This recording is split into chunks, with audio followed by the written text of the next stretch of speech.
Welcome to Learning English with Captain Binoy Varakil, Assistant Professor, Department of English, St. Joseph's Davie, Kolikot. Today we read and enjoy a poem by Donald Davie. Before reciting and enjoying the poem, let us look at the life and career of Donald Davie.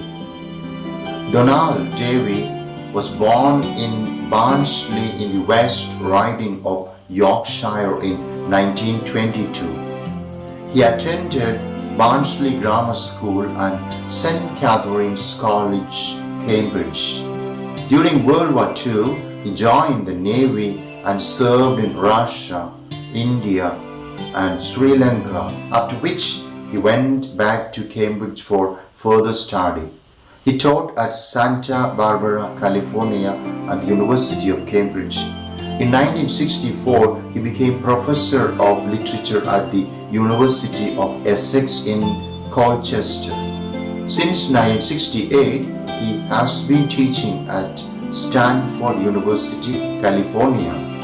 Equally well known as both poet and critic, his two critical works are Purity of Diction in English Verse of 1952 and Articulate Energy of 1955, and these two are most significant pieces of criticism to appear in recent years. He has a number of verse collections, and they are New and Selected Poems of 1961, Essex Poems, and Collected Poems of 1972. Now we are reciting the poem Remembering the Thirties, and let's understand what this poem titled Remembering the Thirties is on or about. This poem contrasts the attitude of the poets of two generations, particularly to political, social, and economic issues.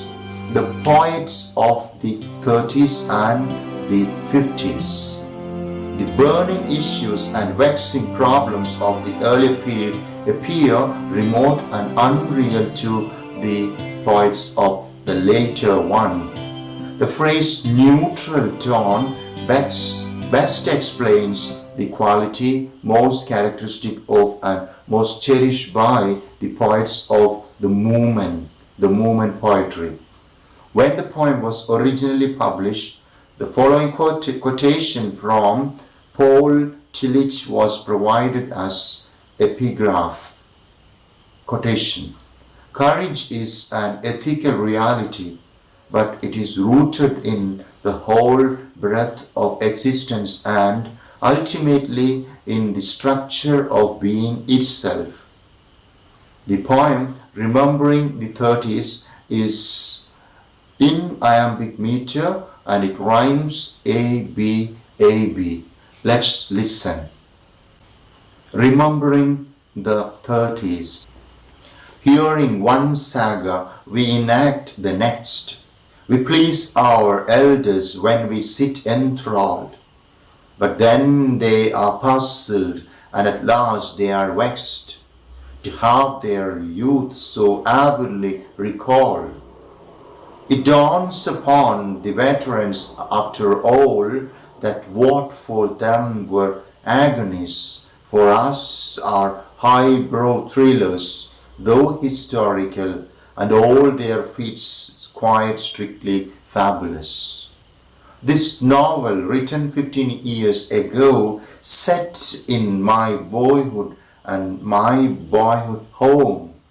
These poems about abandoned workings show worlds more remote than Ithaca or Rome. The Aeschylus, Guernica, all the names at which those poets thrilled or were afraid for me mean schools and schoolmasters and games, and in the process someone is betrayed. Ourselves perhaps. The devil for a joke might carve his own initials on the desk, and yet we would miss the point because he spoke an idiom too dated, Odenesque. Raleigh's Guiana also killed his son. A pretty pickle if we came to see the tallest story really packed a gun. The Telemachid and Odyssey. Even to them, the tales were not so true as not to be ridiculous as well. In Iron Master met his Waterloo, but Rider Haggard rode along the fell. Leave for Cape Wrath tonight. They lounged away on Fleming's Trek or Isherwood's Ascent.